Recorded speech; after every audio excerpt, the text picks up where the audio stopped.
Ladies and gentlemen, my dear soul, you have been given one life, one mind, and one body to walk this earth in, and yet too many of your days are spent looking sideways, at others, at approval, at noise that clutters your purpose. Let me say this, the clock does not beg you to be ready, it moves regardless. So why do you linger in rooms where your worth is questioned? Why do you wait for a green light from those who cannot see your vision? Why do you silence your voice, your power, just to be loved by people who can't even love themselves? You were not born to be a shadow in someone else's sunrise. You were not born to chase crumbs of validation when you were made to feast on your own brilliance. The time has come to stop scrolling through strangers' lives and start sculpting your own. To stop overthinking what they'll say and start honoring what your spirit screams. To stop dimming your light just to make others comfortable in the dark. Listen, growth is not loud. It is not dramatic. It is quiet mornings where you choose discipline over delay. It is silent evenings where you journal your pain instead of tweeting your rage. It is saying no without guilt and yes without fear. Every second you spend worrying about them is a second stolen from becoming you. Time is not a thing you can hold in your hands. It slips between your fingers like water, invisible yet undeniable. It doesn't wait for your grief to pass, your wounds to heal, or your confidence to grow. It walks forward, bold and unbothered, never looking back to see who stumbled behind. And still, you treat it like it is infinite, like your days stretch beyond the stars. But the truth is, your time is a flame, bright, beautiful, and burning. There are hours you've given away to fear, to gossip, to waiting on calls that never came. You've loaned your time to people who wasted it, sat through conversations that drained you, and stayed in spaces where your light was dimmed. Time didn't pause for your generosity. It didn't pat you on the back for your sacrifice. It just moved, silent and certain, while you were distracted by what did not serve you. People will ask for your time with no intent to value it. They will pull on your hours like thieves in the night, needing your presence, your energy, your yes. And if you're not vigilant, you'll give away your best years out of politeness, out of fear, out of the hope that someone else will make your life feel whole. But they can't. That is your work, and your time is your tool.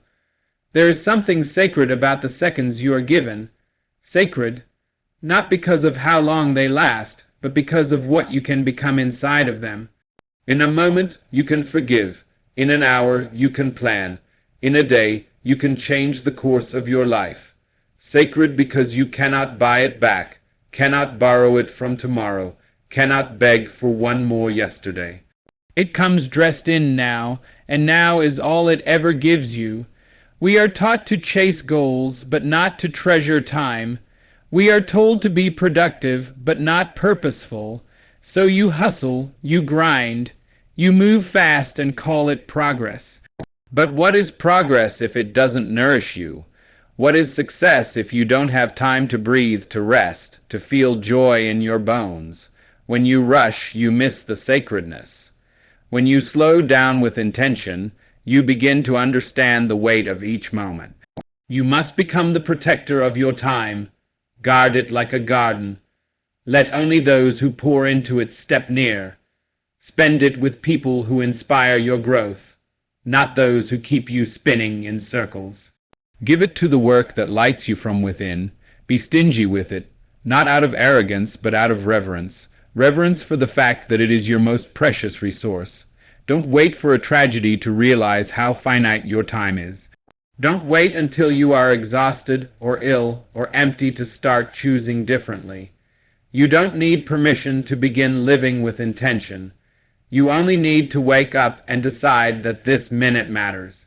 That your breath is worthy of direction, that your hours deserve to be filled with purpose, not just obligation. Time is not cruel, it's just honest. It offers itself to you freely every day, and every day it watches what you do with it. So ask yourself, not tomorrow, not next week, right now, am I spending my time as if it were gold? Am I giving my time to what makes me more of who I truly am? Validation is a fragile mirror, polished by hands that do not know your reflection. You stand before it, adjusting your smile, straightening your posture, hoping the glass will finally applaud. But mirrors lie when the keeper of the glass has never cherished their own image. They tilt it at angles that warp your brilliance, then tell you the distortion is truth. So you chase their approval, chasing a horizon that keeps retreating, until exhaustion feels like home and doubt becomes a second skin. There are voices that sound sweet but drip with uncertainty. They measure you against their own unresolved hunger. They cannot crown you because their hearts still roam deserts in search of water. When they praise you, it is a fleeting drizzle. When they criticize you, it is a thunderstorm. Let their weather pass. Your worth is carved in bedrock, not scribbled in the shifting sand of someone's mood. Remember, applause is thunder, loud yet temporary. It roars, then it rolls away, leaving silence to echo in its absence. If your spirit depends on that noise, you will spend your life begging the sky to break open again. Instead, root yourself in the quiet certainty of who you are. A tree that drinks from its own deep wells does not panic when the wind forgets to sing its name. You were fashioned from galaxies and grit, stardust intertwined with bone. No committee convened to vote on your value. Your existence was the vote, unanimous and eternal. When another human declares you worthy or unworthy, they are casting pebbles at the moon, hoping to dent its glow. The moon does not lower itself to argue. It simply continues to shine, patient and inevitable. Some will adorn you with labels. Too loud, too quiet, too much, not enough. Peel them off like wilted petals. The flower knows it is a flower whether anyone stops to admire the bloom. It unfolds because blooming is its nature, not because passers-by keep score. So too must you expand, regardless of who stays to witness the blossom. You owe no one the choreography of your becoming. Dance off. Beat if the drum in your chest demands it. Sing off. Key if your joy erupts that way. Those who love from a place of wholeness will sway along. Those who do not will drift into their own silence. Let them. The arena of your authenticity has room only for those unthreatened by its fire. Validation sought externally is a currency that inflates overnight. Today's praise buys tomorrow's insecurity. Trade instead in self-recognition, the steady gold of knowing your intentions are clean, your efforts sincere. When you look in your own eyes and see integrity staring back, the need for external permission fades like night at dawn. Walk on then, without pausing for crowded corridors of judgment. Let their whispers trail behind you like thin smoke dissolving in the wind. You are the architect of your name, the keeper of your story, the sole authority on your worth. You cannot pour from a cracked vessel and expect the world to drink deeply from your efforts. You cannot build anything lasting outwardly if your foundation inwardly is crumbling beneath your feet. The world will ask you to perform, to produce, to give, but it is not your doing that makes you powerful. It is your knowing who you are when no one is watching, when no one is clapping, when silence sits beside you and asks you, what do you believe? Growth is not always loud. It doesn't always announce itself in grand gestures or career moves. Sometimes growth looks like sitting with your discomfort instead of running from it. It looks like saying, "This hurt me," and not burying it under busyness. It looks like asking yourself why you seek what you seek, why applause soothes you, why rejection destroys you, why being alone terrifies you. In those questions, in those quiet, sacred interrogations, your power is born. We have been trained to measure progress by how much we accumulate: money, attention, relationships, accolades. But none of these things will sustain you if your inner compass is broken. You will have the house and still feel homeless. You will have the partner and still feel unseen. You will be surrounded and still feel deeply alone. Because no matter what you gain, it will never be enough to quiet the voice inside that asks, "But who am I really?" You must be brave enough to turn inward, not just occasionally, but regularly. Brave enough to sit with your truths, even the ones you don't like. To admit the ways you sabotage yourself. To name the wounds you pretend don't bleed. Self-awareness is not self-criticism. It is love in its most honest form. It is standing in front of the mirror and saying, "I see you, all of you, and still I do not look away." There is no shortcut through self-awareness. You cannot outsource it. You cannot fake it for long. It will call you in the quiet moments, on long walks, in sudden tears, in the ache of comparison, in the hollowness after a win that should have satisfied you. That ache is not failure. That ache is invitation. The invitation to go deeper, to examine the roots before reaching for more fruit. You may discover truths that frighten you. You may learn that your strength has been survival, not healing, that you perform peace while chaos simmers beneath your smile. But do not run from these revelations. They are not here to shame you. They are here to free you from old roles, from people pleasing, from pretending to be smaller than your soul demands. The truth hurts, yes, but it also clears the path. And once the path is clear, you will begin to grow, not like ivy reaching for something to cling to, but like an oak rising from a place of knowing.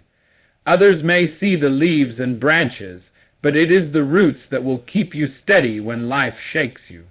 And those roots grow in the dark, in the quiet, in the solitude of self-inquiry. So focus inward, not as an escape, but as a homecoming. The answers you seek, the healing you long for, the direction you crave, they live within you, waiting for your attention. Before you chase the world, be sure you are not abandoning yourself. There is no blueprint for your becoming, no template, no mold, no one size fits all version of success that can hold the fullness of who you are. Yet you look sideways. You scroll through curated lives, polished captions, and staged smiles, and you begin to shrink. You begin to question your pace, your path, your worth. Comparison creeps in quietly, dressed as inspiration, but it robs you just the same. It tells you that you are behind when, in truth, you are simply on a different road.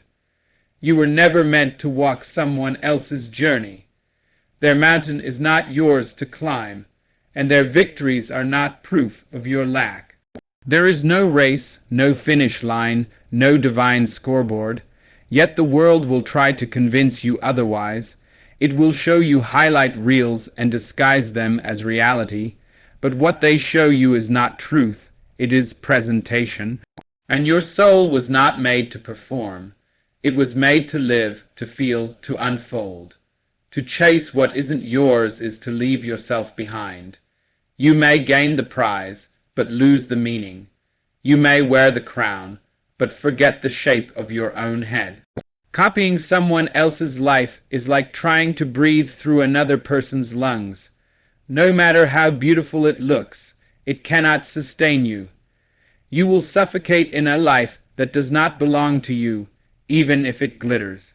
The world does not need replicas. It does not need more echoes. It needs the sound of your original voice, shaky at first, maybe, but real. It needs your ideas, not just your imitations, your scars, your stories, your rhythm. You must dare to be the first you, not the second anyone else. You must learn to become your own reference point, not above others, not in competition, but as your own compass, your own standard. What does it mean to be your own standard? It means you get to define what success looks like for your life. It means you rise each morning and measure yourself not against the world's metrics, but against your own values. It means your peace matters more than their praise, your joy more than their applause. It means your life is not a contest, it is a canvas, and only you can decide what belongs on it. There is a certain kind of freedom in refusing to compete, in stepping out of the noise and saying, "I will not rush. I will not compare. I will not pretend. In honoring your own timing, your own growth, your own evolution, flowers bloom at different times and none are less beautiful for it. So too must you trust your own unfolding. This kind of self-honoring takes courage.